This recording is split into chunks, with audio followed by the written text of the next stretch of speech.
आज हम जिसे सिर्फ शरीर को मोड़ने की कसरत समझते हैं, क्या वो असल में किसी दूसरे आयाम डायमेंशन का दरवाजा है?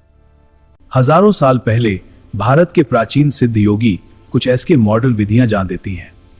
उनके अनुसार हमारे शरीर के अंदर 7 ऐसे ऊर्जा के केंद्र यानी चक्र छिपे हैं, जिन्हें अगर 3D लेवल पर डिकोड किया जाए तो इंसान ऐसी शक्तियां हासिल कर सकता है जिसे देखकर आज के बड़े बड़े वैज्ञानिक भी अपने दांत तले उंगलियां दबा लें।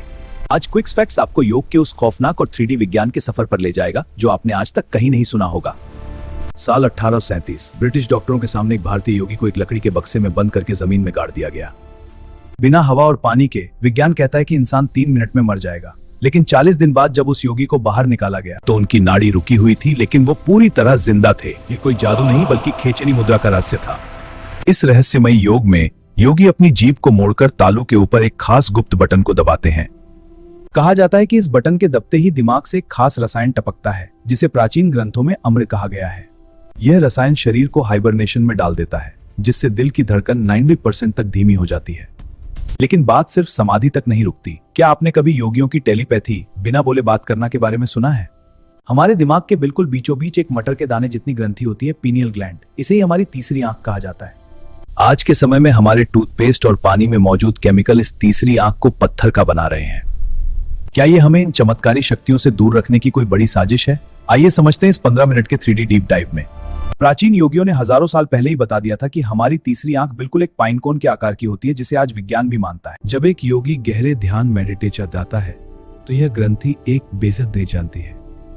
वैज्ञानिकों ने इस DMT को द स्पिरिट मॉलिक्यूल यानी आत्मा का अणु नाम दिया है। इसके रिलीज होते ही इंसान की चेतना अपने भौतिक शरीर से बाहर निकल जैक्शन कहा गया है। लेकिन इन सब शक्तियों का असली पावर हाउस कहीं और छिपा है, हमारी रीढ़ की हड्डी के बिल्कुल निचले हिस्से में।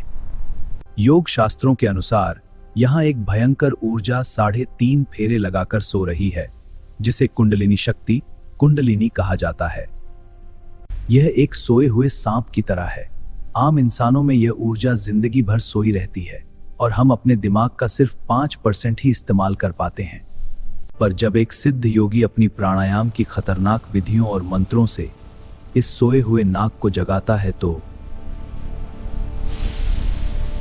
तो यह ऊर्जा 1 लाख वोल्ट की बिजली की तरह रीढ़ की हड्डी से होती हुई सीधी ऊपर दिमाग की तरफ भागती है। रास्ते में यह शरीर के सभी चक्रों को भेदती हुई जाती है। विज्ञान की नजर में यह हमारे नर्वस सिस्टम का एक एक्सट्रीम ओवरलोड है। और जैसे ही यह भयंकर ऊर्जा दिमाग के सबसे ऊपरी हिस्से से टकराती है, दिमाग के करोड़ों न्यूरॉन्स एक साथ ब्लास्ट होते हैं।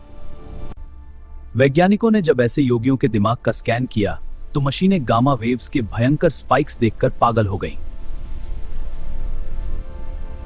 इस अवस्था में पहुंचने के बाद इंसान सुपर ह्यूमन बन जाता है।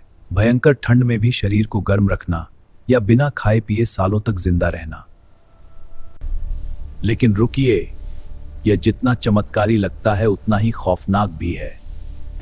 अगर यह कुंडलिनी ऊर्जा गलती से गलत नसों में घुस गई तो इंसान पागल हो सकता है। विज्ञान में इसे कुंडलिनी सिंड्रोम कहते हैं, जो इंसान के शरीर को अंदर से जला सकता है।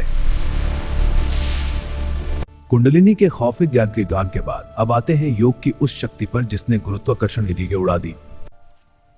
पतंजलि के योग सूत्रों में इसे लघिमा सिद्धि कहा गया है, यानी अपने शरीर को रुई के एक टुकड़े से भी ज्यादा हल्का कर लेना। लेकिन मॉडर्न साइंस कहता है कि कोई भी चीज ग्रेविटी के खिलाफ नहीं जा सकती। तो क्या ये हजारों साल पुरानी बातें सिर्फ एक झूठ हैं? बिल्कुल नहीं।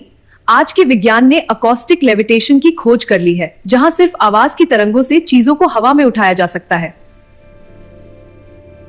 प्राचीन योगियों को यह विज्ञान हजारों साल पहले से पता था। उनके पास खास बीज मंत्रास होते थे, जिनकी आवाज से एक भयंकर फ्रीक्वेंसीज पैदा होती थी।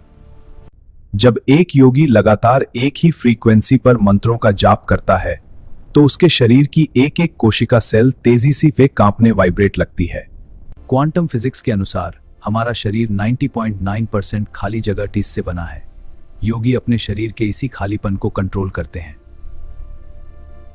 वो अपनी प्राण ऊर्जा से शरीर के अंदर एक ऐसा मैग्नेटिक फील्ड बनाते हैं जो धरती के गुरुत्वाकर्षण को रिपेल यानी धक्का देने लगता है। और इसके लिए सबसे जरूरी है सांसों का विज्ञान, प्राणायाम। योगी अपने शरीर में वायु तत्व, एयर एलिमेंट को इतना बढ़ा लेते हैं कि उनका भौतिक शरीर अपना सारा वजन खो देता है और वो सच में हवा में तैरने लगते हैं। क्या आपको पता है कि अमेरिका की सीक्रेट एजेंसी CIA ने भी ऐसे चमत्कारी बौद्ध भिक्षुओं और योगियों पर सालों तक गुप्त रिसर्च की है।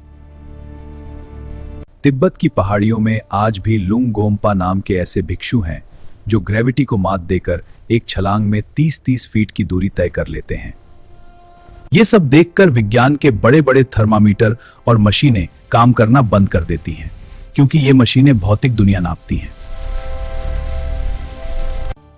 और योग का यह विज्ञान हमें भौतिक दुनिया से निकालकर दूसरे आयाम डायमेंशन में ले जाता है।